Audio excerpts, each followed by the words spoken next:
En Afrique, on dit souvent que lorsque la pluie arrive, certaines personnes cherchent un abri et d'autres sortent les champs. L'intelligence artificielle est peut-être cette pluie. Devons-nous la craindre ou alors devons-nous en profiter pour en tirer davantage? Bonjour et bienvenue à tous sur Echilekan, votre émission où l'on parle de technologie, d'intelligence artificielle et de leur impact dans nos vies. Aujourd'hui, nous sommes déjà à notre deuxième émission et nous sommes très heureux de la partager avec vous.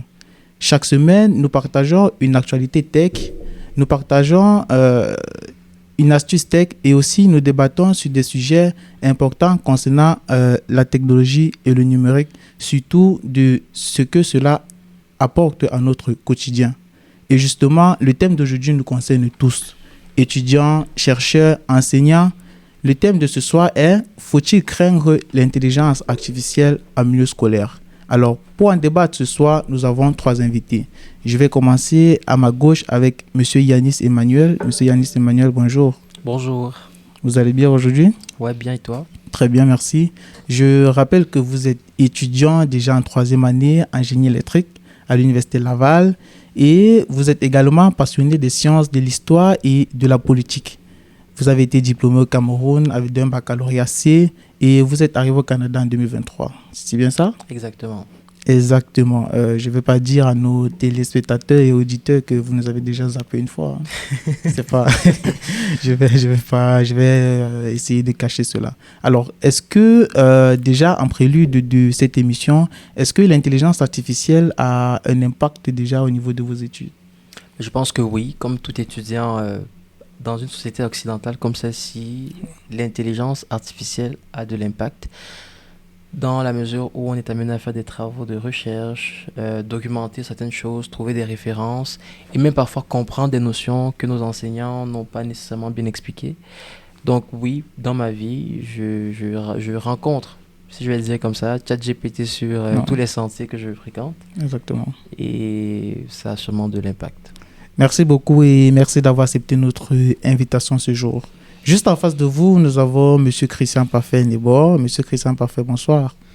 Bonsoir Brian et merci d'avoir renouvelé cette émission aujourd'hui encore. Je rappelle ici que vous êtes également étudiant à l'Université Laval et vous poursuivez votre programme de maîtrise en intelligence artificielle. Vous êtes aussi là depuis l'automne 2024. Exactement. Vous êtes passé par la Tunisie, vous êtes un grand formateur et comme j'aime bien vous appeler, vous êtes le contrôle qualité. C'est toi qui le dis. Ouais, exactement. Mais il y a une question quand même qui me taraude l'esprit que j'aimerais te poser depuis. Si tu n'avais pas fait dans le domaine de la tech, quel autre métier est-ce que tu aimerais faire? Ou bien qu'est-ce que tu penses que tu aurais fait? Je suis arrivé dans le domaine de la tech par accident. Moi, j'étais un passionné de biologie et j'étais plus passionné dans le domaine de la bioscience, de la médecine. Ouais, exactement. Merci encore une fois de plus d'avoir accepté cette invitation ce jour. Merci. Justement, à côté de vous, nous avons aussi un autre étudiant qui est calé dans le domaine de la tech. Il poursuit également une maîtrise en intelligence artificielle. Monsieur Michel Feudio. Monsieur Michel Feudio, bonsoir. Bonsoir Brian. Et merci encore de m'avoir invité pour cette deuxième émission de Télécam. Ok, merci d'avoir accepté cette invitation. Toi qui es passionné de la tech, dis-nous, est-ce qu'on devrait, s'il fallait qu'on puisse comparer l'intelligence artificielle à un plat africain, quel serait le plat africain avec lequel on pourrait comparer l'intelligence artificielle aujourd'hui? Je pense que ce serait un plat camerounais, le coq. Ouais. Sachant que déjà il y a plusieurs versions de coq. Ouais. Il y a le coq sucré, le coq salé. C'est sûr que tout le monde aime le coq, que ce soit le sucré ou le salé. Ouais. Et ceux qui aiment le sucré disent que c'est le meilleur coq du monde, que c'est le meilleur plat du monde. Ouais. Ceux qui aiment le salé disent pareil. Ouais. Donc c'est vraiment ça en fait. Il y a des personnes qui sont pour l'intelligence artificielle, qui adhèrent à ça plus rapidement, plus facilement. Ouais. D'autres c'est un peu plus restreint par rapport à ça, même si ils trouvent quand même de l'utilité au quotidien. Donc je pense que dans le fond, on aime tous utiliser les modèles d'IA comme un plat nourriture, comme on aime tous manger. Mais ça va dépendre de comment on le mange, que ce soit la fourchette, le bobolo ou bien... en fait, je pense que c'est quand même une bonne image comparée. Pour ceux qui nous regardent en Asie, en Europe, aux États-Unis, en Afrique, je rappelle ici que le coq, c'est un plat, un menu africain qui a deux origines, du centre et aussi du littoral, en fonction de si c'est sucré ou salé, etc. Maintenant que nos invités sont très bien installés, comme toujours, nous allons passer à l'astuce tech du jour. Aujourd'hui, on va encore une fois de plus découvrir un outil qui va nous faciliter la vie.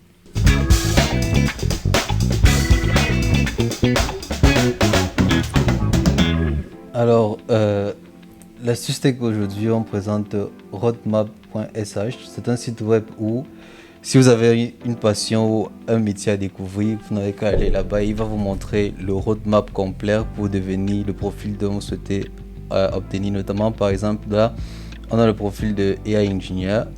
Si vous souhaitez devenir un ingénieur IA, vous voulez vous former en autodidacte, là vous avez un plan complet et tout ce qui est les notions qu'il faut acquérir pour avoir le profil complet en tant qu'ingénieur IA, avec toutes les ressources et les définitions vraiment synthétisées. C'est un bon site pour ceux qui veulent notamment se former avec l'arrivée de l'intelligence artificielle maintenant.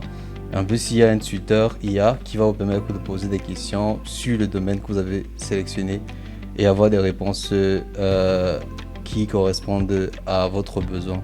À part ça également, il y a la possibilité aussi de tester ses compétences, notamment en haut, nous avons la possibilité de pouvoir soit programmer l'apprentissage déjà sur notre calendrier, télécharger le roadmap pour peut-être faire des recherches connexes ou alors partager.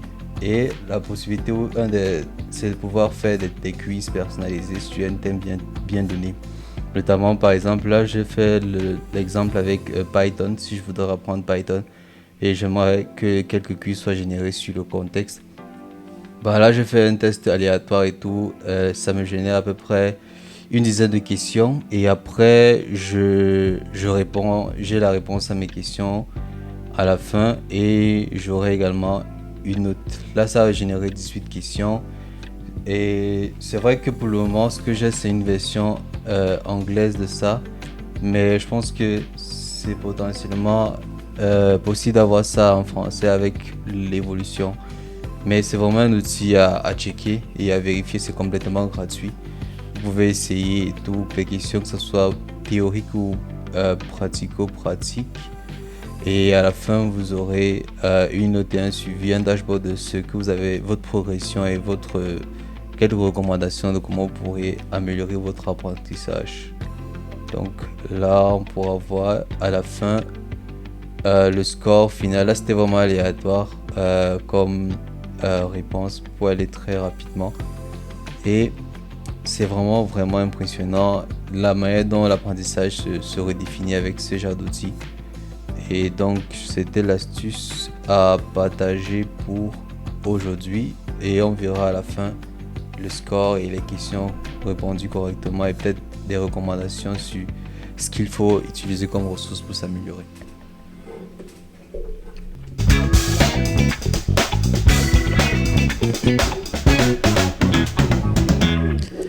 Merci Christian, très impressionnant, n'est-ce pas? Nous avons un site internet aujourd'hui, roadmap.sh, qui, je pense, va aider beaucoup d'étudiants. Je vais commencer par Monsieur Yanis. Monsieur Yanis, est-ce que cet outil vous parle déjà? Je pense que oui, parce que je suis en génie électrique et moi, j'aspire à faire du traitement de signal dans ma carrière professionnelle. Et pour ce faire, j'ai besoin de beaucoup de programmation. Donc, par exemple, là, je vois qu'il y a des apprentissages sur la programmation en Python. Donc, il y a d'autres langages qui m'intéressent et je pense que je pourrais jeter un coup d'œil là-dessus un jour pour m'améliorer en quelque chose. Merci beaucoup. Mais je rappelle quand même que, à la différence du ChatGPT, je pense que ça, c'est plus un outil d'apprentissage, un outil qui forme des quiz, qui permet à un étudiant d'apprendre, qui permet à l'étudiant de comprendre sa leçon. Parce que beaucoup d'étudiants manquent parfois ça. L'enseignant, il donne des cours, et l'étudiant manque parfois assez d'exercices d'application pour pouvoir s'exercer afin de poursuivre ou bien de passer à l'épreuve pratique du professeur. Monsieur Christian, en tant que formateur, est-ce que cet outil va servir à l'enseignant ou alors à l'étudiant d'abord? Oui, c'est évident. Là, ça rentre dans la catégorie de ce qu'on appelle les STI, les systèmes tutoriels intelligents. Ouais. C'est un domaine qui est maintenant en expansion avec l'arrivée de l'intelligence artificielle. Ouais. Comment réussir à tutorer des personnes dans un domaine bien précis en utilisant l'intelligence artificielle. Et c'est un apport, en fait. Là, c'est vraiment chaque personne va à son rythme, chaque personne n'est plus limitée à qu'est-ce qu'il va attendre que le prof va l'enseigner, mais il peut aller découvrir par lui-même. Donc, c'est un outil que je dirais, ça change la donne vraiment. Exactement. Merci, Monsieur Christian, pour votre intervention. Alors, Michel, vous qui êtes intéressé à l'éthique dans l'intelligence artificielle, vous n'êtes pas dans un usage non contrôlé, vous n'êtes pas dans un usage abusif de l'intelligence artificielle. Pour vous, est-ce qu'un tel outil est-il important ou alors ça traverse ou ça viole certaines éthiques qui peuvent être fixées aujourd'hui dans le domaine de l'intelligence artificielle? Je pense que c'est quand même un outil assez impressionnant. Ouais. Et puis, comme vous avez dit, ça permet de recadrer un petit peu l'utilisation des agents d'IA, contrairement à un outil plus général comme par exemple ChatGPT ou bien les autres agents d'IA générative, Ouais. où on peut facilement se perdre avec le nombre de possibilités qu'elle offre. Sachant que plus un modèle d'IA offre de non-possibilités, moins il peut être précis par rapport à un domaine précis. Là, on a vraiment quelque chose qui concerne le tutorat, en fait. Donc, concernant le côté éthique, je ne trouve pas d'inconvénient à cela. C'est plutôt très, très formidable, justement, pour que ce soit l'enseignant ou même un simple individu qui veut apprendre quelque chose de chez lui. Tout à l'heure, M. Yanis a par exemple dit qu'il voudrait apprendre des langages de programmation. Là, on a vraiment quelque chose de très intéressant qui peut l'aider. Exactement. Moi aussi, je vois aussi beaucoup ça, par exemple. On sait tous que, par exemple, dans le domaine de la tech, c'est très important d'avoir des formations à côté des certifications. Si, par exemple, un outil comme celui-là est bien rodé et qu'on essaie vraiment de rendre ça hyper pertinent, quelqu'un peut facilement faire une petite certification qui peut quand même être intéressant dans un CV, sachant que le système d'apprentissage est quand même très structuré à l'intérieur. Donc pour moi, c'est vraiment à encourager. Si jamais vous êtes intéressé, vous pouvez quand même jeter un coup d'œil. On n'y perd rien. Et puis on pourra essayer de voir aussi les limites dans un futur proche. Merci encore une fois de plus, Christian, pour cette démonstration, pour l'astuce tech du jour.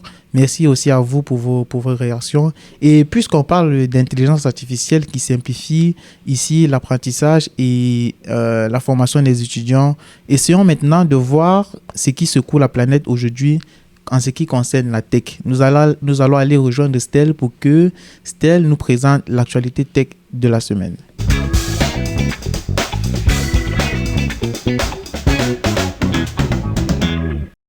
Bienvenue dans ce nouvel épisode de l'actualité tech. Aujourd'hui, on va parler d'une invention qui semble tirée de la science-fiction, mais qui est pourtant bien réelle. Et tu vas voir, ce n'est que le début. On commence avec la nouvelle qui fait trembler la planète. Une entreprise chinoise affirme être sur le point de commercialiser le tout premier robot capable de porter un bébé pendant 10 mois et ça grâce à un utérus artificiel. Le prix, il ne coûte environ que 13 900 $. Oui, moins cher qu'une voiture d'occasion. C'est dingue! Et pourtant, ce robot prétend remplacer le ventre d'une femme. Mais attention, si cette annonce se confirme, des questions énormes se posent. Est-ce que le bébé aura tout ce qu'il faut pour se développer normalement? Qu'en est-il du lien entre la mère et son enfant? De son attachement, du contact humain et surtout, que se passera-t-il si cette technologie tombe entre de mauvaises mains? On parle déjà du risque d'eugénisme, de choix d'embryons sur catégorie et même d'aggraver les déséquilibres hommes et femmes en Chine. Est-ce de la science-fiction? Peut-être pas. Les chercheurs ont découvert un phénomène très troublant qui s'appelle l'apprentissage subliminal. En clair, une intelligence artificielle peut transmettre ses biais à une autre IA, sans même que tu ne t'en rendes compte. Et là, on ne parle pas de simples préférences pour des animaux ou des chiffres. Non, on parle des valeurs éthiques, de sécurité et même de la possibilité qu'une IA malveillante transmette son mauvais caractère à une autre. Tu imagines le danger? Des grandes entreprises entraînent déjà leurs IA avec des données synthétiques créées par d'autres IA. Résultat, plus on avance, plus on a le risque de perdre le contrôle. Alors, entre robots qui fabriquent des bébés et des IA qui transmettent leurs biais comme des virus, tu penses qu'on est déjà au bout? Pas du tout. Regarde, par exemple, le marché des lunettes intelligentes. HTC vient d'annoncer les Vive Eagles. Les Vive Eagles. Bref, appelle ça comme tu veux. Ses propres lunettes intelligentes connectées pour concurrencer les Ray-Bans de Meta. Elles filment et traduisent en direct, elles écoutent ta voix, elles te répondent grâce à l'IA. Bref, elles voient et entendent pour toi. Et ça ne s'arrête pas là. Chaque mois, un nouvel objet connecté débarque pour prendre une fonction humaine, voir, penser, décider et maintenant donner la vie. Alors, la vraie question, c'est où est-ce qu'on s'arrête? Parce qu'il faudrait bien qu'on s'arrête à un moment. Révolution médicale ou catastrophe éthique? Avancée incroyable ou déshumanisation totale? Une chose est sûre. Ce qui se passe aujourd'hui ne peut pas nous laisser indifférents. Et toi, dis-moi en commentaire, est-ce que tu accueilles cette technologie comme une solution ou est-ce que tu la redoutes comme un danger pour l'humanité? Parce que, crois-moi, cette fois-ci, l'avenir ne joue pas dans les films de science-fiction, mais bien sous nos yeux.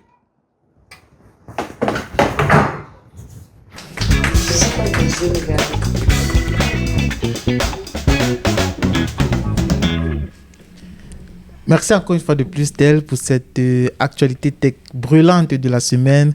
Franchement, c'est une nouvelle qui soulève autant de fascination, mais qui donne un certain malaise. Alors, avant d'aller plus loin, j'aimerais savoir ce que nos invités en pensent. Je vais commencer par Michel, vu que c'est celui qui est le plus impacté, celui pour qui les actions sociales et la technologie touchent beaucoup. Alors, pour toi, Michel, toi qui réfléchis beaucoup sur l'impact social de la technologie, est-ce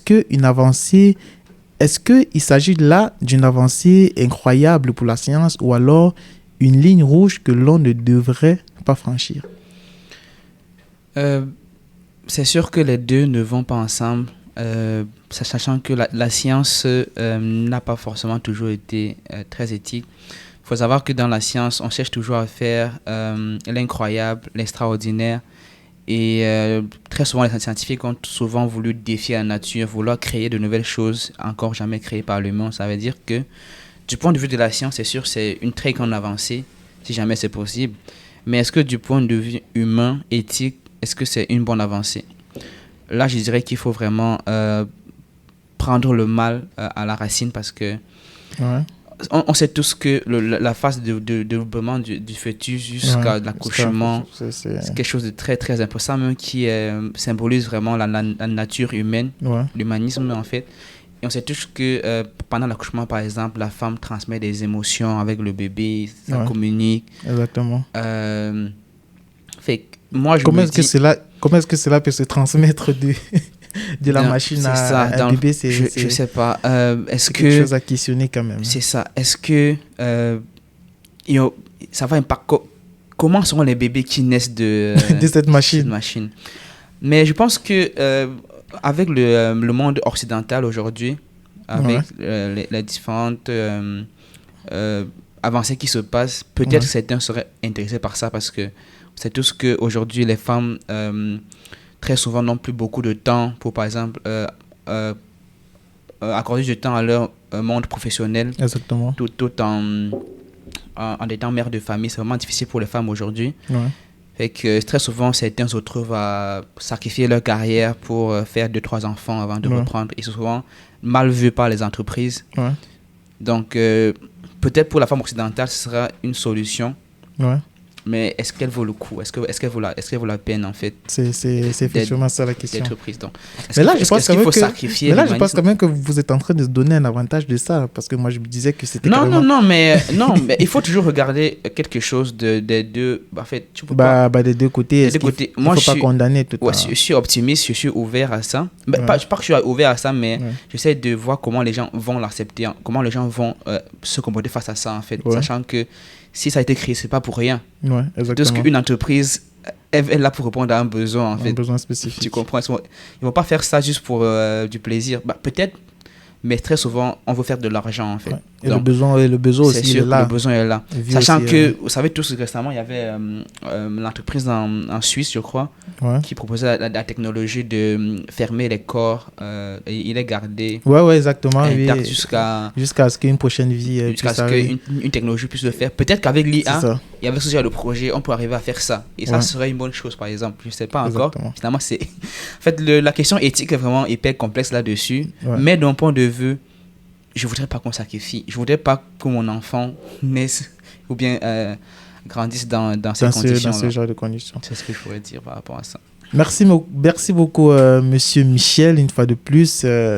Monsieur Yanis, vous qui êtes passionné, n'est-ce pas, de l'histoire, de la politique, si un tel robot de gestation devenait courant, c'est-à-dire s'il était utilisé de façon habituelle, qu'est-ce que cela changerait selon toi dans nos sociétés, voire même dans la valeur familiale, surtout la valeur familiale africaine?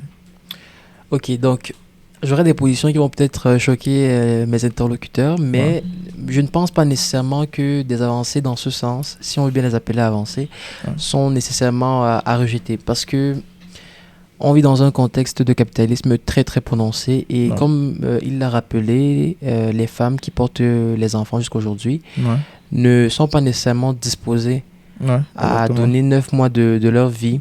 Quand il s'agit d'un enfant, ça peut aller jusqu'à 18, ça peut aller jusqu'à 27. Et parfois, les grossesses ne se limitent pas seulement à la période de 9 mois. Voilà. Parfois, ça va aller plus loin. Donc, et d'autres en même pendant l'accouchement, il faut le dire aussi. Voilà, donc c'est peut-être une façon d'éviter ce genre de catastrophe-là. Mais c'est sûr que vous avez parlé, par exemple, de la communication, de la relation entre le fœtus et sa mère.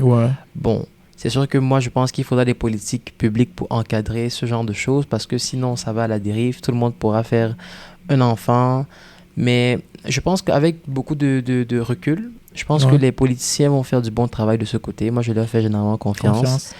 Mais je suis aussi inquiété. Je suis inquiété par le fait qu'il y a vraiment beaucoup de...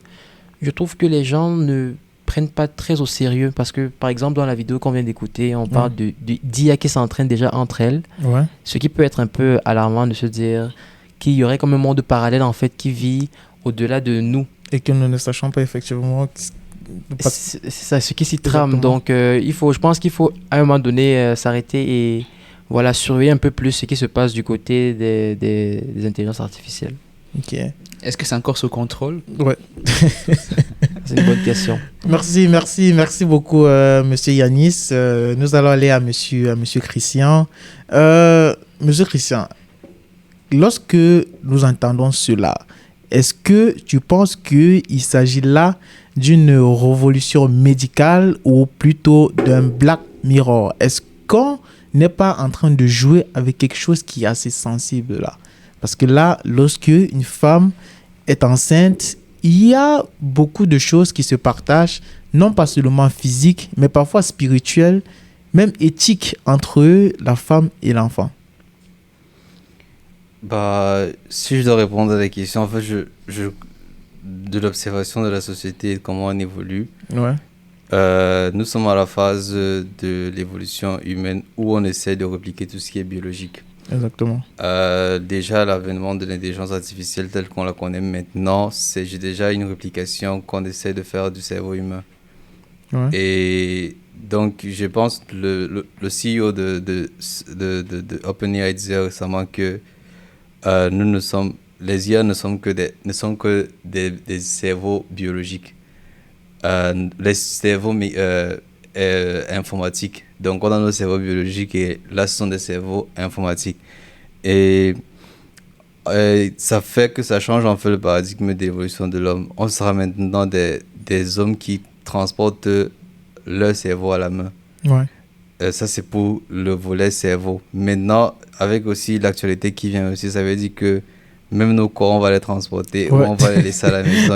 C'était un moment donné, ouais. C'est un peu ça, en fait. Donc, je pense que l'homme se transforme en une sorte de Dieu, mais Dieu qui va créer sa version de lui-même, mais en informatique. Exactement.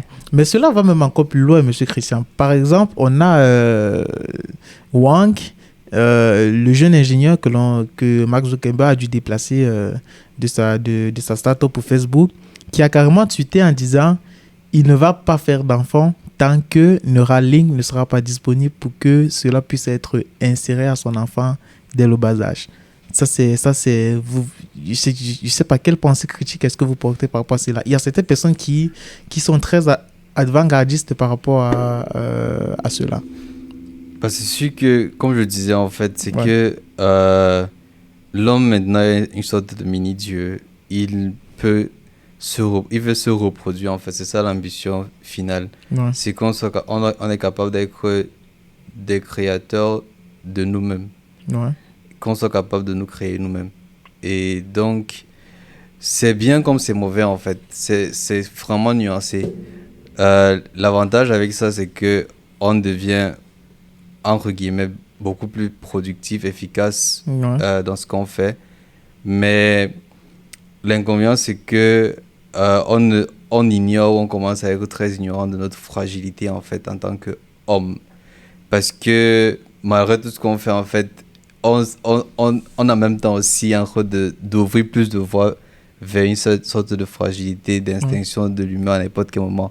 Comme Yannis disait par exemple avec le fait qu'on veut aller très rapidement avec le développement de l'IA, mais est-ce qu'on régule ça assez pour savoir exactement est-ce qu'on contrôle ce qu'on a en train de créer? Exactement. On n'a pas vraiment une vue de contrôle global concret sur ce qu'on a en train de faire. Ça peut facilement échapper à notre contrôle.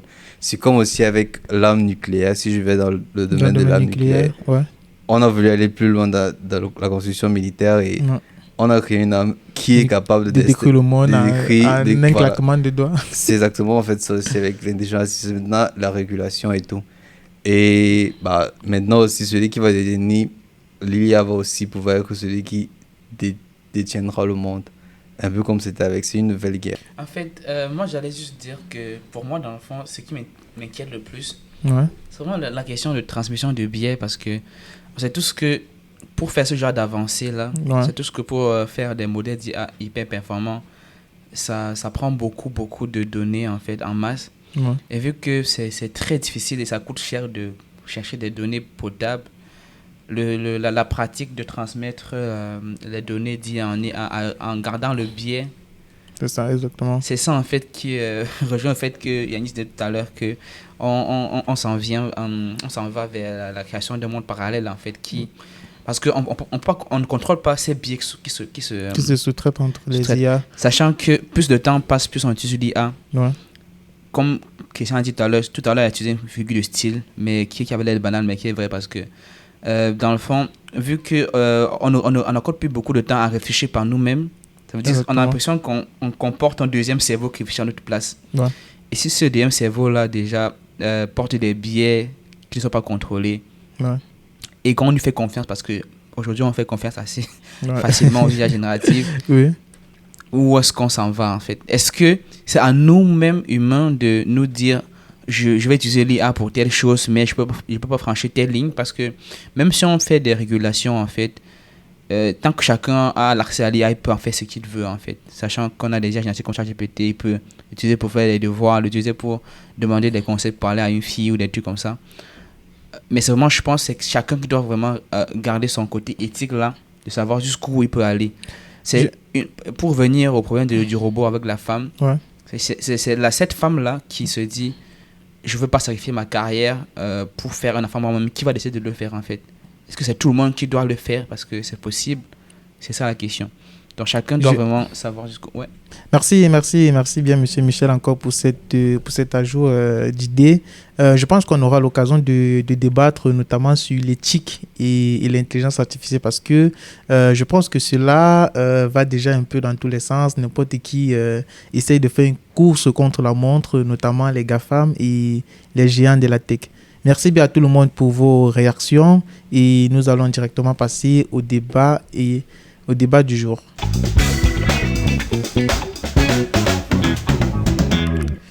De retour sur ce plateau, l'intelligence artificielle bouleverse déjà notre façon de travailler, notre façon d'étudier et même notre façon de transmettre l'information.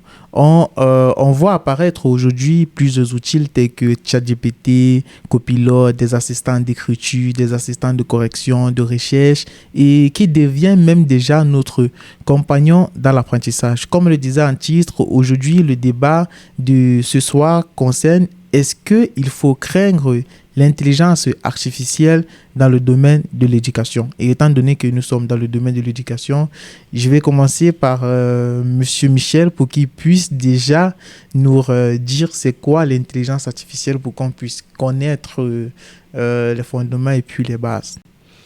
Pour planter le décor, effectivement. Oui, de façon basique, l'IA, qu'on appelle aujourd'hui l'intelligence artificielle, c'est une science technologique qui est assez vaste parce que ça regroupe non seulement l'apprentissage automatique, c'est-à-dire le fait qu'un ordinateur puisse apprendre par lui-même. Ouais. Ça regroupe l'apprentissage par renforcement, l'apprentissage LLM, langage modèle. Ouais. Mais aujourd'hui, je pense qu'on est plus... Quand on parle d'IA, le commun de la population pense beaucoup plus aux IA génératives, qui ont pris un gros boomerang ces dernières années, notamment ChatGPT, Gemini, DeepSeek encore récemment. Donc, l'IA est assez vaste. Ouais. Ça a des applications un peu partout, que ce soit dans le domaine de la vision numérique, que ce soit dans le domaine de la parole, du numérique, que ce soit au niveau des téléphones et tout ça. Donc aujourd'hui, en fait, c'est sûr qu'on vulgarise un petit peu en parlant d'IA générative, en disant IA en général. Je vais un peu essayer de vous relancer, Monsieur Michel, parce que là, les définitions ont un peu beaucoup de thèmes compliqués, parce que nous sommes là pour apprendre, nous sommes là pour comprendre. Vous avez parlé d'apprentissage automatique, apprentissage supervisé, IA génératif. Pour un enfant de 5 ans qui ne sait pas tout ça et qui entend beaucoup parler de l'intelligence artificielle, je veux vraiment qu'on puisse aller de façon terre à terre avec des mots simples pour permettre à n'importe qui de pouvoir comprendre, ne serait-ce que la définition de l'intelligence artificielle. Bon, de façon plus basique, en fait, on va juste dire que c'est une science qui a l'ambition d'essayer de reproduire de façon technologique et informatique le cerveau humain.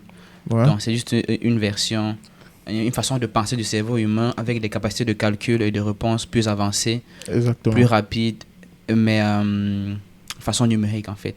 L'interface peut être visuelle, auditive ou encore physique, pas des robots et tout. Fait. C'est juste ça. Ok. Merci beaucoup, Monsieur Michel, d'avoir planté ce décor et pour cette excellente définition de l'intelligence artificielle. Je vais venir à Monsieur Yanis. Vous qui êtes notamment étudiant aujourd'hui, selon vous, est-ce que l'IA améliore l'apprentissage ou alors c'est une sorte de miroir ou une alouette pour détourner les étudiants et aussi les efforts des étudiants?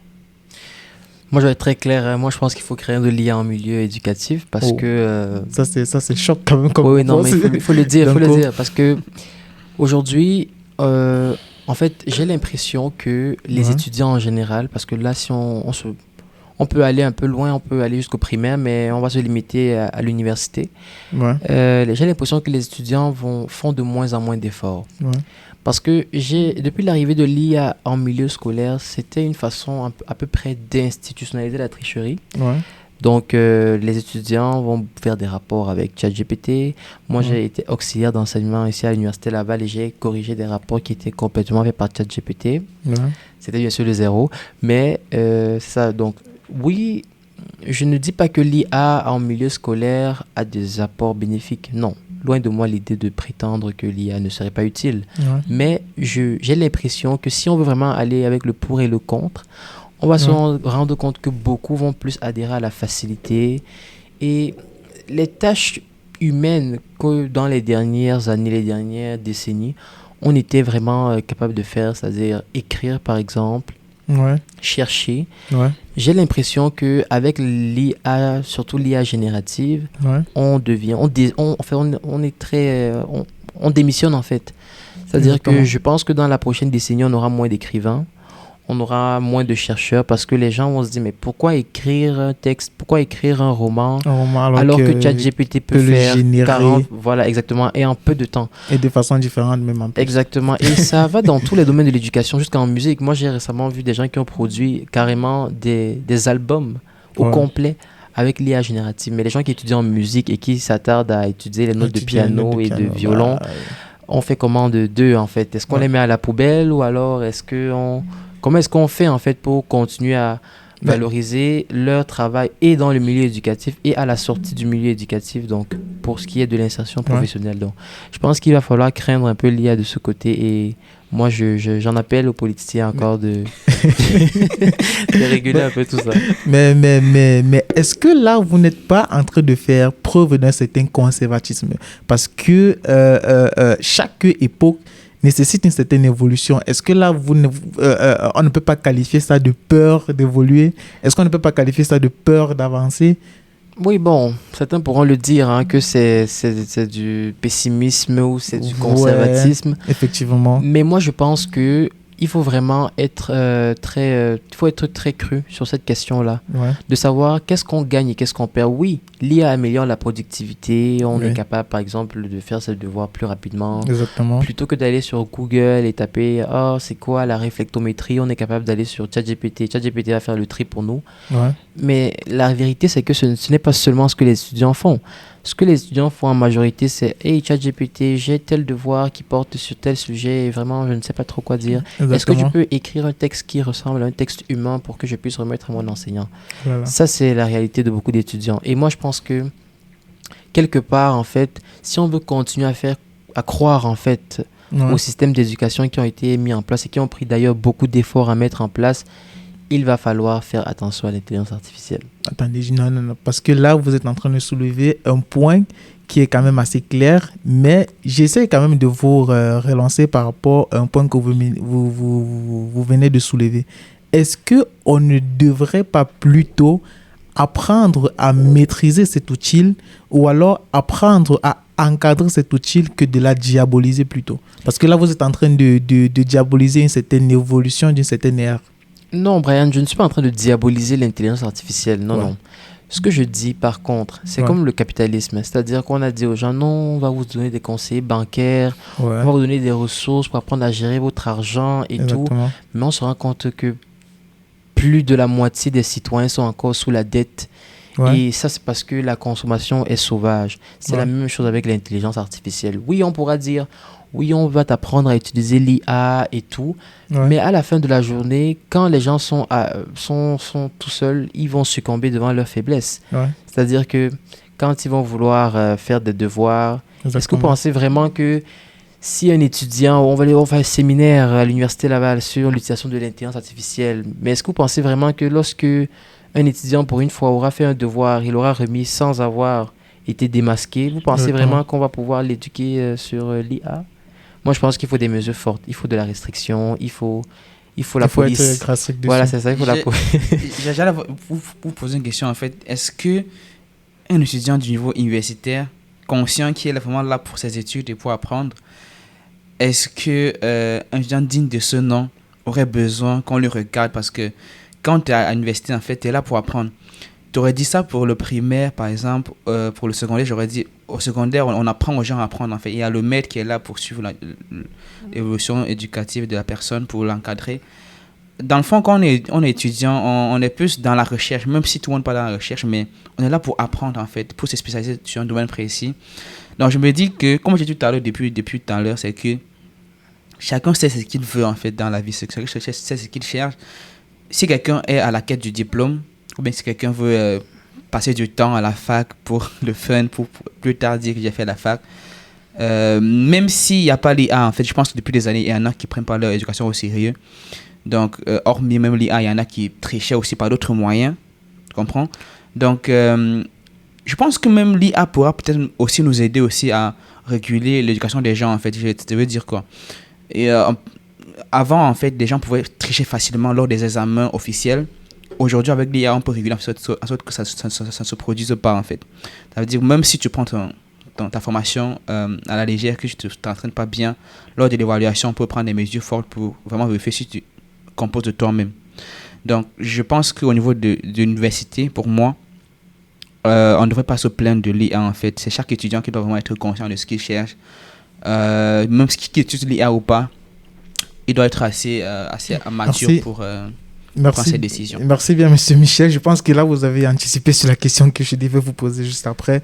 Mais bon, on va en venir à monsieur Christian, effectivement. Moi, je vous connais comme quelqu'un qui est un pro-IA. Je vous connais comme quelqu'un qui défend toutes les prouesses de l'IA aujourd'hui. Donc, la question que j'ai à vous poser est d'abord très simple. Quels sont les bénéfices les plus marquants que l'on peut expérimenter ou observer personnellement avec l'usage de l'intelligence artificielle dans le cadre éducatif?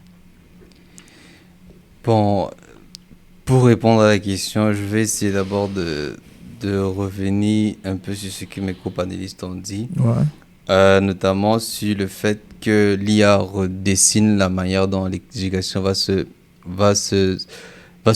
passer, en fait. Va se faire. Va se faire, parce que il faut d'abord connaître que l'éducation, telle qu'on la connaît aujourd'hui, c'est une éducation qui est basée sur la production des manœuvres industrielles. On forme des gens qui sont capables d'apporter une ressource humaine industrielle pour une chaîne de production industrielle. Donc, moi, mon avis sur l'IA, vraiment, c'est le fait qu'on vit un bouleversement du système éducatif, parce que le système éducatif, c'est l'une des choses qui n'a pas beaucoup évolué. Si on remonte à Mathusalem, comme on dit. C'est peut-être déjà plus de 1000 ans qu'on a le même système éducatif qui n'a pas changé. Pourtant, il y a d'autres choses qui changent avec... C'est ça qui fait en fait que l'IA bouleverse en fait la tendance et la manière dont les gens voient, parce que c'est quelque chose qui touche aussi même au système éducatif. Toutes les autres révolutions qu'on a vécues, que ce soit la révolution d'Internet et tout, ça n'a pas touché la structure fondamentale de l'éducation. L'éducation qu'on a, c'est une éducation un peu, on va dire, militaire, où on forme à être des cerveaux uniformisés, standardisés. Et moi, je suis pro-IA, comme tu as mentionné, parce que je me dis, l'IA, en fait, c'est bien...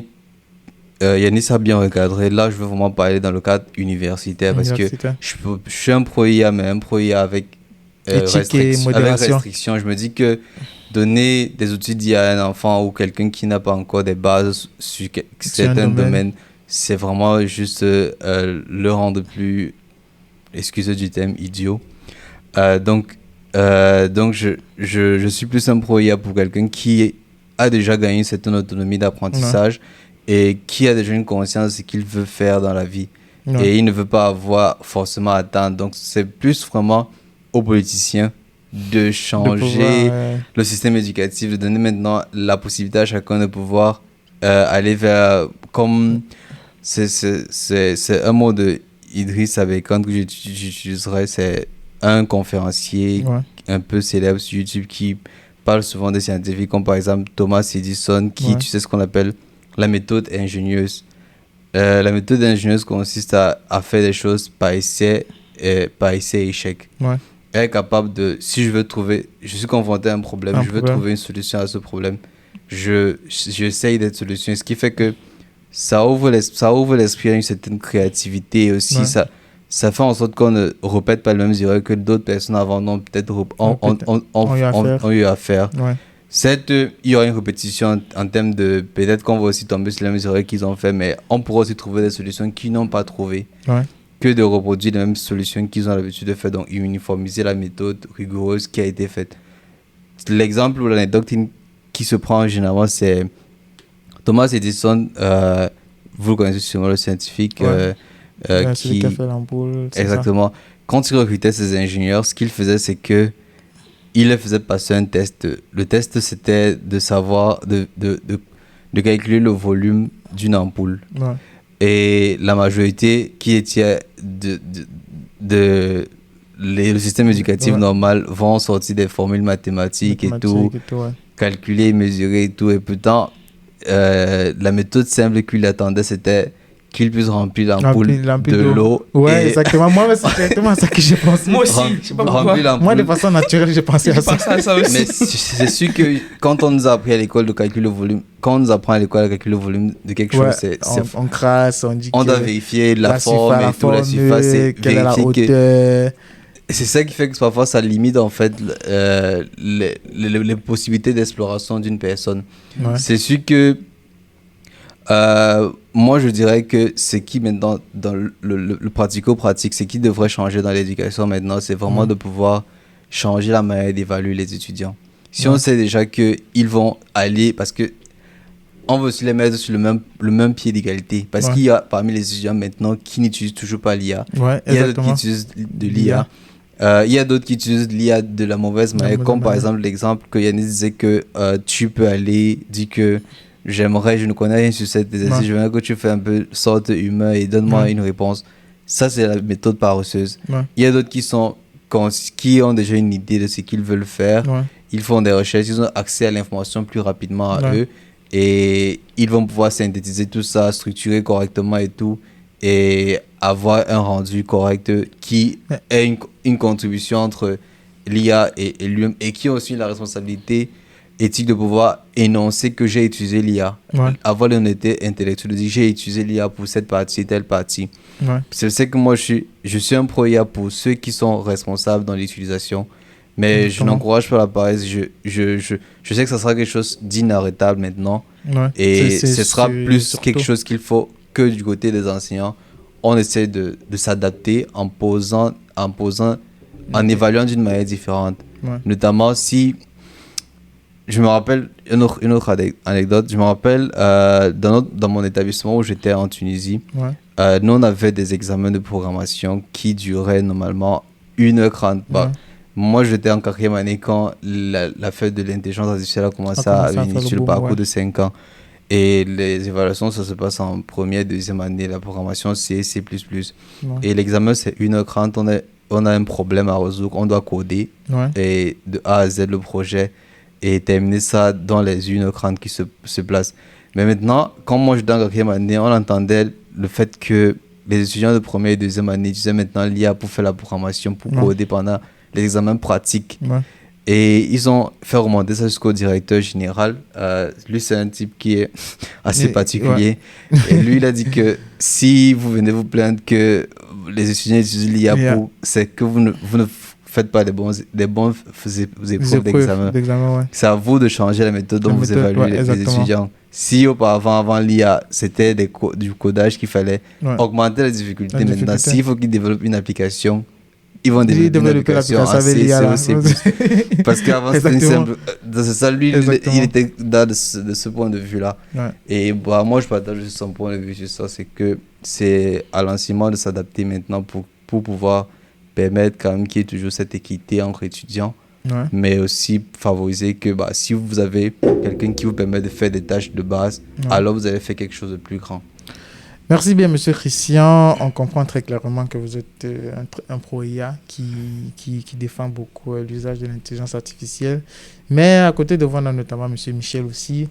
Est-ce que vous vous situez entre une certaine dérive de l'intelligence artificielle, donc pour vous, l'intelligence artificielle, c'est un problème dans le domaine de l'éducation, ou alors pour vous, c'est quelque chose à apprécier, c'est quelque chose qu'il faut utiliser couramment. Mais je sais que vous êtes plus pour ceux qui défendent l'intelligence artificielle. Mais ma question quand même est la suivante. Qu'est-ce que vous répondez à un enseignant qui dit qu'il se sent remplacé? Je m'explique. Christian, tout à l'heure, a donné une astuce tech qui permettait de faire des quiz, ainsi de suite. L'enseignant à qui on posait les questions avant, l'enseignant à qui on se rapprochait de lui pour dire, mais monsieur ici, je pense que de la même façon qu'il y avait cette relation entre la mère et l'enfant, de la même façon, il y avait aussi cette relation entre l'enseignant et l'étudiant. Qu'est-ce que vous répondez à un enseignant qui sent son métier délaissé, le métier de l'enseignement qui est un art?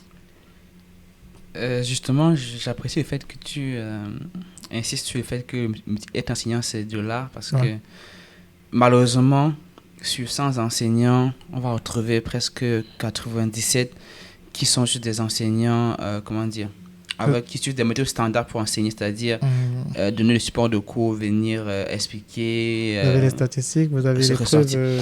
C'est mon avis, de mon expérience à moi, des enseignants que j'ai eu. Parce que je vais prendre un contre-exemple. Ouais, allez-y. Est-ce que vous vous rappelez par exemple du cours de Deep Learning de M. Philippe Giguère? S'il vous plaît. Non, je veux donner un exemple par exemple, parce que c'est un exemple positif, ça veut dire que je ne veux pas dénigrer quelqu'un, c'est vrai que... Par exemple, avant de faire ce cours, en fait, moi, par exemple, j'avais des notions que j'avais du mal à comprendre. Exactement. C'est-à-dire que l'enseignement, c'est pas juste de venir expliquer des notions à la craie, démontrer tout ça, que ça marche et ça, et puis dire que l'enseignant a compris. Il y a c'est de l'art, en fait, c'est la subtilité, la façon d'approcher l'enseignement, la façon, par exemple, de faire des transitions entre une notion et une autre, ou même de faire des exemples, des allusions, des situations ainsi de qui suite. vont même être à la rente, ou bien qui vont faire amuser la salle, tu comprends? Exactement. Je pense que ce sont des choses qui, par exemple, détendent de l'atmosphère et tout ça, et malheureusement tous les enseignants n'ont pas ce côté-là, en fait. Et ChatGPT, est-ce qu'il y a j'en viens. ChatGPT, par exemple, ou bien une IA générative spécialisée dans l'éducation, c'est un peu comme si tu te formais tout seul, en fait. Ça veut dire que il va t'expliquer des trucs, il va te faire des tests. Ce sera vraiment à toi de savoir comment pousser, savoir où est-ce que tu cales encore et tout. C'est sûr que l'apport d'un enseignant physique est toujours assez intéressant, parce que ça vraiment dépend si c'est un enseignant personnel ou bien un enseignant de groupe en classe. Mais je pense que une personne physique qui te partage son expérience à lui, ça donne toujours une sorte d'idée de comment toi tu l'aperçois, en fait. Ça vraiment dépend si la personne l'a fait de la bonne manière pour toi, parce que je pense que on est tous différents et qu'on ne capte pas les messages des gens de la même façon. Un enseignant peut expliquer quelque chose de sa façon, un étudiant va mieux comprendre que l'autre. Donc pour moi, c'est une question qui est un peu mitigée, en fait. C'est ça que je disais, je voulais dire tantôt. Vous êtes quand même assez mitigé sur chaque question de l'IA. Si on veut vraiment... s'il faut vraiment avoir un point assez focus quand même. Un avis un peu plus généralisé. Je pense que, comme on a dit tantôt, un étudiant à l'université doit être assez autonome. Il doit faire de la recherche, doit apprendre à apprendre de lui-même. On doit enlever l'IA en milieu scolaire. Au niveau universitaire, plus on aura des IA spécialisées dans le tutorat, mieux ce sera. Ok. Parfait, mais avant de passer la parole à quelqu'un d'autre, est-ce que là, on n'est pas quand même en train de tuer ce qu'on appelle la rigueur dans le travail?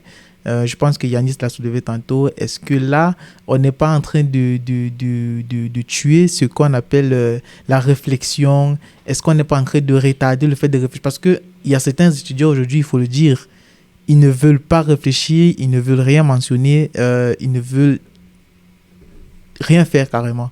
À chaque question qui vient dans la tête, ils se penchent à ChatGPT aujourd'hui. Précise qu'il s'agit des étudiants irresponsables. Il y en a beaucoup qui font ça. Il n'y a pas de statistiques qui le démontrent, sauf si vous avez des chiffres. Je sais pas si vous avez... Est-ce que vous avez fait une étude par rapport à ça? Je sais pas. Je vais demander à ChatGPT de faire l'étude. Tu vois, en fait, c'est ça, en fait. Comment ChatGPT va faire l'étude par rapport à ça? Je sais pas comment il va s'y prendre, mais bon.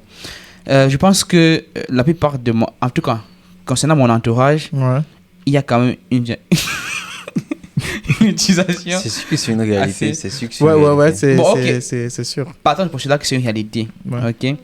Donc, comme j'ai dit tantôt, est-ce que... Ouais, vous voulez ajouter quelque chose? Okay. Ah, ok. Donc, si on parle du fait que c'est une réalité, je sais pas, il faudrait vraiment apporter des chiffres pour ça, mais admettons. Est-ce que ça va amener les gens à être carrément paresseux? Oui, parce que quand tu arrives au niveau où pour un devoir, tu n'arrives même pas à avoir une idée de base pour commencer le devoir, c'est dangereux en fait. Mais comme je dis toujours, je pense que si tu prends le devoir de quelqu'un qui a dit à ChatGPT, faire le devoir et tout, et tu prends le devoir de quelqu'un qui avait quand même une petite base de connaissances, qui a su, par exemple, faire un bon prompt et donner les éléments de base à ChatGPT, par exemple, ce sera carrément différent. C'est pour ça que c'est quelqu'un qui maîtrise son sujet et qui maîtrise son sujet, qui a des connaissances de base, qui apprend et qui utilise ChatGPT pour apprendre. Même si tu utilises ChatGPT pour faire son devoir, ce sera assez potable. Assez digeste aussi. Assez digeste. Et dans ces cas-là, même l'enseignant ne pourra pas savoir si tu utilises ChatGPT ou pas. Donc, là, on remarque que, par exemple, la personne a quand même un background et qu'il a appris. Tu comprends? Contrairement à quelqu'un qui est paresseux à un point où il envoie juste de devoir ChatGPT. Considère que tu es étudiant en maîtrise en informatique, répond à ça. Là, c'est dangereux parce que là, ça se voit tout de suite. Et heureusement même que ça se voit parce que forcément, ChatGPT n'est pas entraîné de façon spécifique pour répondre, pour traiter les épreuves spécifiques en fait. Et ça relève un point que Christian dit tout à l'heure, c'est que il faudrait qu'on revoie en fait la façon d'évaluer. En prenant en compte qu'il y a des modèles d'IA génératifs et en prenant un postulat que tout le monde utilise en fait, même si on ne connaît pas le pourcentage d'utilisation de chacun. Exactement. Oui, monsieur. Oui, mais en fait, moi, je veux bien qu'on s'intéresse à quelque chose parce que, oui, on dit qu'il faut revoir les façons d'évaluer, mais si on laisse même tomber l'évaluation un moment et qu'on parle de ce que les gens vont être capables de faire. Moi, je prends l'exemple, par exemple, de quelqu'un qui étudie en ingénierie et le fait d'avoir, mettons que c'est quelqu'un qui apprend tout seul ou je ne sais pas trop quoi, ou voilà, le fait d'avoir en fait à sa portée l'intelligence artificielle, c'est un peu comme TikTok en fait, parce qu'on se plaint de TikTok aujourd'hui parce qu'on dit TikTok c'est des vidéos courtes, donc c'est des pics de dopamine localisés. C'est pas vraiment, on ne profite pas vraiment parce que c'est comme un mécanisme addictif en fait. Effectivement. Voilà, donc est-ce que l'IA par rapport à la connaissance, ce n'est pas un peu la même chose? C'est-à-dire que je veux par exemple aujourd'hui faire un code qui ouvre les portes de ma chambre. Ok, je dis ChatGPT, fais-moi le code qui ouvre les portes de ma chambre. En ce moment, j'entraîne ChatGPT, je refuse de m'entraîner. Mais je suis content parce qu'au final, je suis capable de résoudre le problème. Parce que les gens de l'industrie, par exemple, qui vont vouloir des stagiaires, vont dire « Oh non, mais si au final, il fait la tâche que je demande, je suis content. » Mais est-ce qu'on est capable d'assurer, en fait, la pérennité de compétences? De se dire, lui qui a aujourd'hui ouvert les portes de la chambre avec un code, est-ce qu'il est capable de le faire demain? S'il y a une coupure d'électricité, est-ce que, par exemple, si on a des problèmes d'énergie, est-ce qu'on est capable de survivre? Parce que on ne va pas seulement penser à la vie actuelle dans le contexte de l'utilisation de l'IA. Il faut aussi penser après, parce que si, admettons, les ressources énergétiques ne nous permettent plus d'entraîner les modèles, d'avoir des data centers, comment est-ce qu'on fait? Est-ce qu'on se met à recommencer tout? Ou alors, c'est pour ça qu'il faut urgemment en fait, penser des solutions. Moi, je pense que c'est ça. Et c'est ça, donc, comme je dis encore, il ne faut pas aller entraîner l'IA et refuser de s'entraîner. Ça, c'est problématique. Vous êtes en train de... Mais je vais quand même vous relancer sur quelque chose parce que il faut aussi qu'on puisse en venir au domaine africain. Est-ce que en Afrique aujourd'hui, vous ne pensez pas qu'il est temps de pouvoir développer l'éducation africaine avec des nouvelles outils de TIC comme l'intelligence artificielle qui arrive aujourd'hui? Est-ce que l'IA ne peut pas intervenir de façon positive dans l'éducation africaine aujourd'hui? Voilà, moi je serais d'accord parce que c'est un contexte quand même assez difficile, l'Afrique en général. Et je pense qu'il faut utiliser l'intelligence artificielle. Là, je suis quand même un peu d'accord parce que, admettons par exemple dans des pays comme la Côte d'Ivoire, le Bénin ou le Cameroun, où on a des problèmes en termes de déficit du nombre d'enseignants. Et aussi, voilà, le nombre d'élèves à côté. on peut se rendre compte que peut-être si on rendait l'apprentissage automatique, plus facile. voilà, on créait des modèles d'IA d'enseignants, ça serait peut-être plus facile de résoudre le problème de la crise du nombre d'enseignants. Ouais. Donc peut-être que oui, ça aiderait. Et aussi, je pense que on ne peut pas juste dire oh, ok, bon, on vulgarise le ChatGPT, les gens vont aller dessus, ils vont pouvoir apprendre. Moi, je pense qu'il faut continuer avec l'encadrement. Moi, je pense que c'est important, peu importe qu'on soit en Occident ou en Afrique. En Afrique, ouais. Mais c'est sûr que l'IA permettrait de résoudre ce genre de problème. Et aussi, en termes d'accès à l'information, on n'a pas beaucoup de bibliothèques en Afrique. Aussi. Donc, ce serait peut-être pertinent d'avoir des outils comme ChatGPT. En Afrique, franchement. Ouais. Mais là encore... vous avez toujours voilà, un point limite, oui. une ligne rouge à ne pas franchir avec. Oui, parce que l'intelligence artificielle, par exemple, à la fin de la journée, ça demande par exemple beaucoup d'énergie. Ouais. C'est beaucoup d'énergie. Est-ce qu'on a de l'énergie en Afrique pour avoir des data centers? Si on met un data center au Cameroun, plus personne n'aura. et même les fonds nécessaires pour le faire. Est-ce qu'on a les fonds nécessaires pour le faire? Voilà, donc oui. Exactement. C'est vrai qu'on parle d'IA en éducation. Et oui, mais bon, après, l'écosystème de l'Afrique, c'est aussi l'écosystème de l'Afrique. C'est quand même assez problématique. Voilà. Merci bien, monsieur Yanis. Monsieur Christian, j'en viens encore une fois de plus à vous. Je vois depuis vous avez beaucoup souri avec les interventions de vos copanélistes. Pour l'Afrique, qu'est-ce qu'on peut faire? Pour l'Afrique, qu'est-ce qu'on peut faire avec l'IA? L'IA représente un grand potentiel pour l'Afrique. Surtout, vu que ça vient de commencer, je parle de l'IA générative maintenant, telle qu'on la connaît. Ouais. C'est vrai que l'IA existe depuis longtemps. Ouais. Mais l'IA générative, ça représente vraiment un grand potentiel, même un potentiel entrepreneurial, parce qu'il faut aussi voir les choses de tous les axes, pas seulement en tant qu'étudiant. Ça représente aussi un grand potentiel éducatif, notamment le fait que ça facilite l'accès à l'information. Ouais. Mais ça pose aussi un problème, comme Yanis précisait, avec le problème des ressources, de l'infrastructure. Ouais. C'est sûr que si on va pouvoir adapter ça en Afrique, ça sera plus une sorte de colonialisme 3.0. Exactement. Colonialisme 3.0, ça sera une nouvelle forme de colonialisme. Genre, on va désormais encore dépendre des data centers et tout ce qui va avec d'ailleurs. Ouais. Et ça fera qu'on est vraiment... tout sera dicté en fonction de l'évolution d'ailleurs. Et là, c'est vraiment en fait quelque chose... Moi, je veux pas encourager le gouvernement maintenant à se concentrer absolument sur ça parce qu'on a d'autres problèmes vraiment plus urgents à gérer. Parce que c'est quelque chose qui se veut synchro en fait. Il y a une chose, c'est une étape à la fois notamment. Mais la famine, comment? C'est vrai qu'il y a d'abord le problème de famine. Il y a le problème. On va pas. Je veux savoir. On va pas entrer dans ce débat. En Afrique, il y a un problème de famine quand même. L'Afrique, je sais. On va pas entrer dans ce débat quand même. Ouais. Je sais à quoi tu penses. C'est sûr qu'on a des ressources nécessaires pour ne pas manquer de quoi manger, mais on a ce problème-là. Et après, on a le problème de gestion de notre électricité. Ouais. Je parle de gestion parce que c'est pas le potentiel électrique qui nous manque. Ouais. Après, il y a accès à Internet, notamment par exemple, comme je le disais, je pense que j'ai là abordé ce sujet, le fait que par exemple au Cameroun on est à 36% de pénétration d'Internet. C'est très peu. Très bas. Extrêmement bas. C'est-à-dire que plus de la moitié de la population n'a pas de connexion stable. Voilà. Ouais. Donc ça fait que c'est problématique. On ne peut pas parler déjà, vous savez que tout le monde n'a pas encore découvert ce que c'est que l'Internet. Et là, on a on va pas. On va rire, mais ça fait pas rire quand même. Et là, on veut découvrir ce que c'est que ChatGPT. Mais c'est ça, moi je suis d'accord avec toi, Christian, parce que moi je pense qu'en Afrique, il faut que l'IA arrive d'abord dans l'industrie, avant d'arriver dans l'éducation. Ouais. Parce que, comme ici par exemple, je veux dire, pour que ChatGPT voit le jour, il y a eu tellement de choses qui ont été faites en dessous. Et ça, il faut déjà que tout le monde puisse avoir peut-être un téléphone ou un ordinateur. C'est beaucoup de choses. Et peut-être pour l'industrie africaine, oui, l'intelligence artificielle va être vraiment utile parce que notre industrie prend vraiment du temps à avancer. Mais quand on aura, comme tu dis, la pénétration d'Internet et les ressources énergétiques viables, je pense que là, on pourra dire, OK, on met l'IA dans l'éducation. Et là, il faut qu'on soit vraiment très, très réglementaire là-dessus parce que les Africains, parfois... Ouais, c'est un potentiel d'impact énorme. Ça, c'est sûr.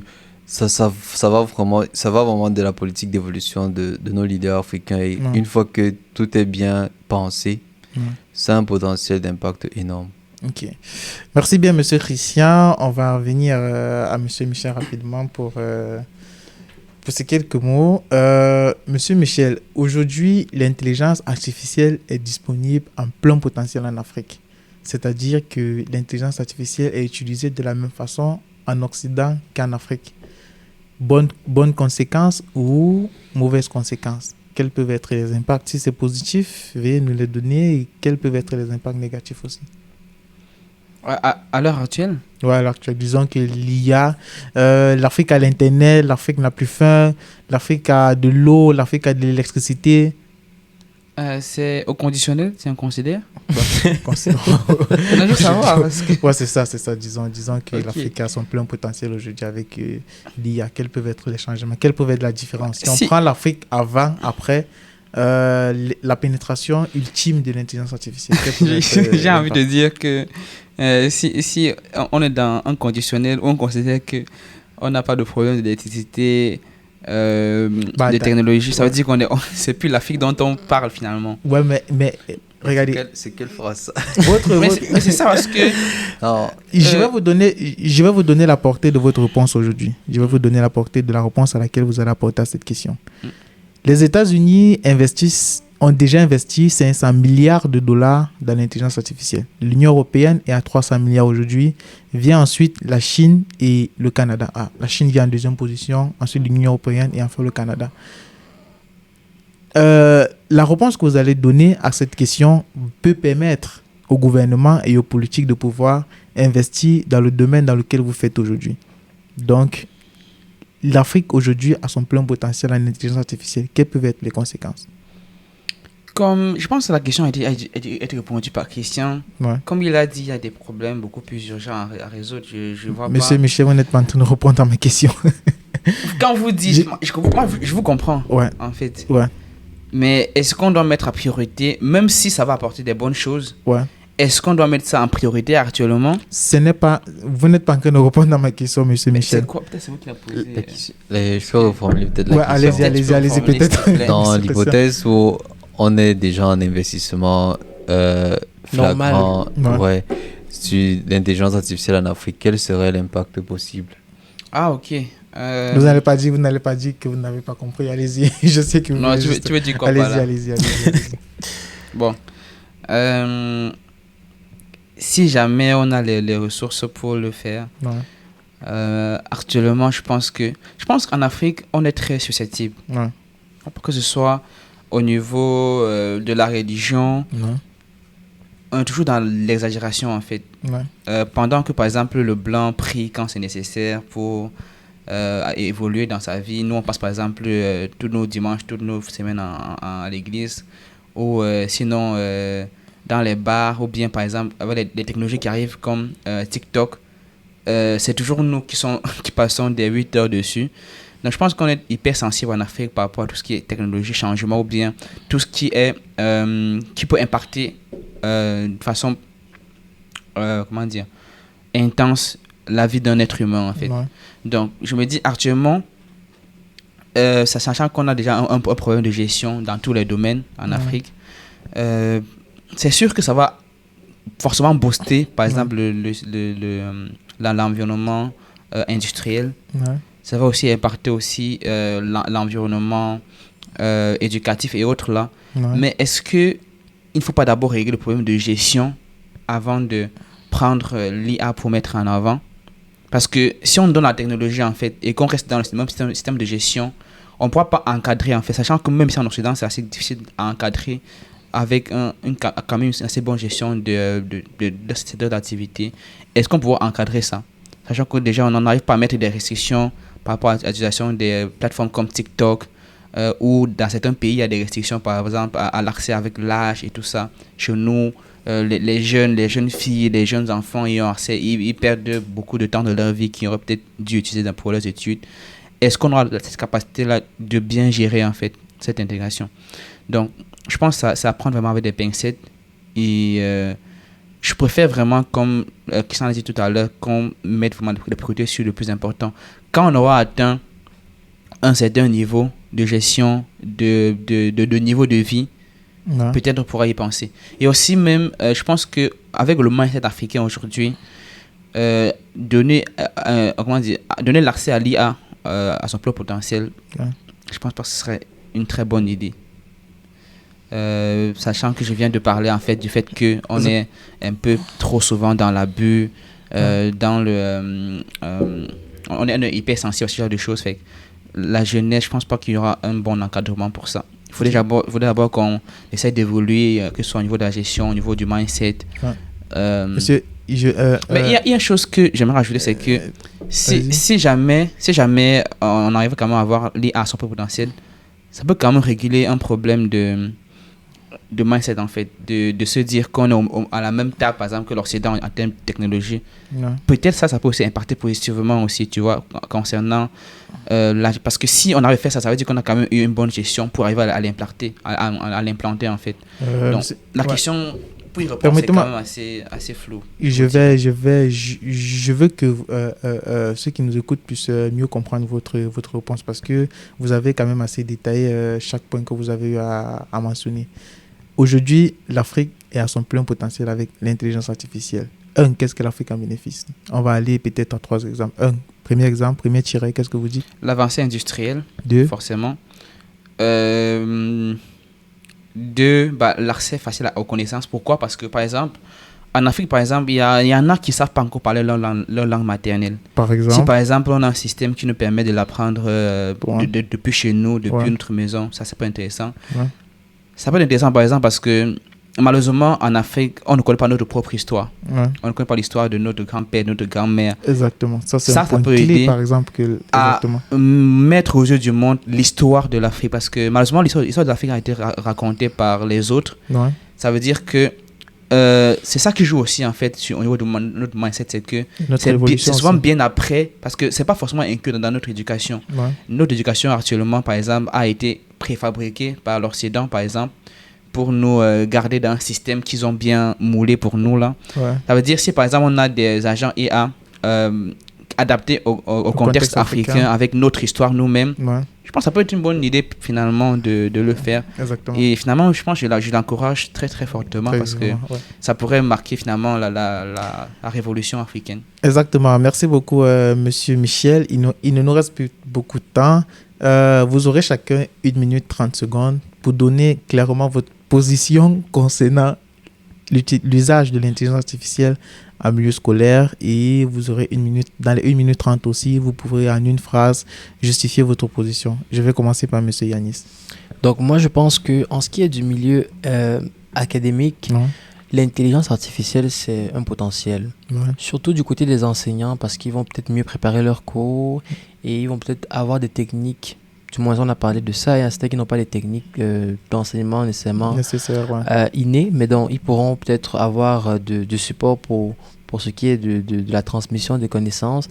Mais du côté des étudiants, si on veut former des gens qui sont crédibles une fois sur le marché de l'emploi, je pense qu'il va falloir faire attention. Je pense qu'il aurait peut-être été préférable qu'on prépare l'entrée de l'IA, mais bon, comme le capitalisme, il fallait faire de l'argent. On n'a pas pensé à ça. Mais voilà, encadrer l'IA dans l'éducation afin de ne pas éviter les dérives. Merci beaucoup. Monsieur Christian, c'est à vous. L'IA vient avec ses avantages et ses inconvénients. C'est sûr que on n'est pas suffisamment préparé pour pouvoir, même les concepteurs de l'IA la plus notable, notamment ChatGPT, n'avait pas prédit l'impact que ça allait avoir sur notre quotidien. Notamment les métiers qu'ils avaient prédit qui allaient disparaître en premier sont plutôt ceux qui vont rester plus longtemps, notamment des travaux physiques comme des maçons et tout, les ouvriers. Et c'était en réalité plus ça qu'ils essayaient peut-être de remplacer. Mais là, ça sera plus les compétences intellectuelles de l'homme qui sont en jeu là. Moi, je me dis que ça ses inconvénients, ses inconvénients, mais aussi ses avantages. notamment parce que je vois en fait aussi en fonction de l'historique de ce qui s'est passé dans l'histoire avec, par exemple, l'arrivée des GPS, comment est-ce on se déplace maintenant, malheureusement, la zone du cerveau responsable de ça, l'hippocampe, s'atrophie chez certaines personnes. Ouais. Tandis que d'autres sont encore toutes. L'hippocampe, c'est la zone du cerveau responsable de l'orientation. Ouais. Et donc là, on s'est finalement adapté à ça. Ouais. C'est sûr que ça prend du temps pour accepter, mais ça sera un peu difficile de s'adapter. Mais c'est quelque chose de possible. On va devoir accepter ça comme ça. Parfait. Merci beaucoup, Monsieur Christian. Monsieur Michel aussi, en 1 minute 30. Quelle est votre position? Quelle est votre justification par rapport à votre position? Je vais rejoindre un petit peu ce qu'a dit Yanis tantôt. Ouais. Concernant les étudiants, il va falloir que chacun reste responsable. On ne va pas à l'université par plaisir. C'est à la recherche de la connaissance. Ouais. Gardons ça bien en tête. Et puis, concernant, par exemple, les enseignants, ça ne peut que leur faire du bien parce qu'ils sont censés être des personnes déjà établies qui ont de la connaissance. Ils doivent juste savoir comment la transmettre, sachant que très souvent, ils n'ont pas peut-être la meilleure façon de la transmettre. L'IA pourra peut-être les assister dans ce sens-là. Maintenant, concernant la vie générale, je pense que ça va aussi tourner autour de la responsabilité. Tantôt, Christian parlait par exemple du fait que l'IA était là pour remplacer